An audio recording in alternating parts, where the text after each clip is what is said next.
potential energy diagrams, this is just having a curve or reaction progress to show what's actually happening with the energy in terms of the reaction.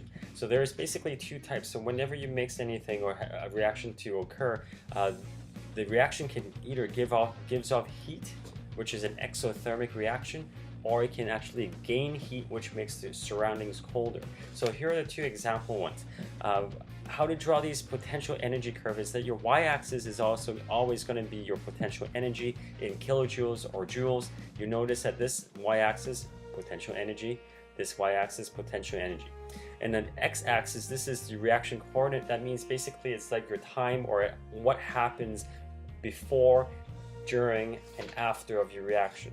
So here it always starts off with the reactants, and at this exothermic reaction, it doesn't matter where you start off, but the key thing about exothermic reaction is where it ends up. So you notice at the product, this is H, which means it's the enthalpy about the heat or energy. And you notice the enthalpy of the product after this reaction has occurred is actually lower than where it started because it's an exothermic, it gives off heat, right? This one gives off heat and the heat is lost to surroundings.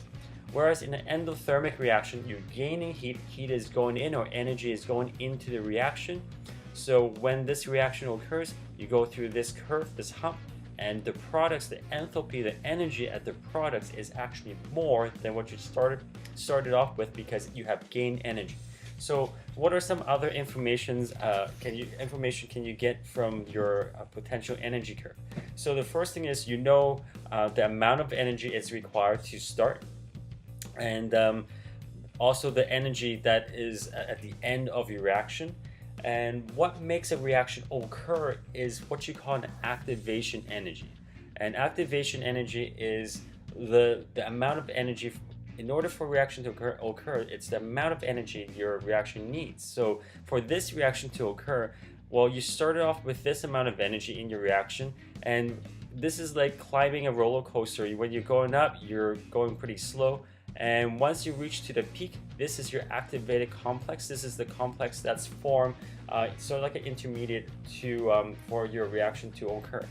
And the amount of energy from where you started to the peak of this hump or the top of your roller coaster, that's your activation energy. So if your reaction doesn't have that much energy, if it doesn't get as much activation energy or it doesn't reach there, your reaction is not going to occur.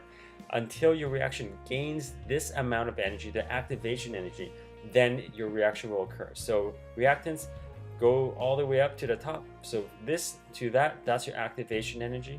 And at the end, once you get to the top, just like a roller coaster, your reaction is going to progress. And because this is an exothermic reaction, it's giving off heat. Your delta H or your H product, your energy at the product is going to be less than your reactants. So here it says delta H is negative. Well, why is it negative? Well, if you take this value, subtract this value, it's going to be negative. Why am I saying subtract? Well, delta means change, and you always use the final, subtract the initial. So if we were to put some numbers in here, if this is 5 and this is 10, if we take 5 minus 10, this is going to be a negative number. In an endothermic reaction, this is where the reaction gains heat and makes the surroundings colder. Same concept, your reactants will have some sort of energy to begin with, but in order for the reaction to occur, you still need to achieve this activation energy. So it's like the barrier, like I said, it's just like your roller coaster. It needs to overcome this energy to get to activated complex. Once you get to that amount of activation energy, then your reaction will occur.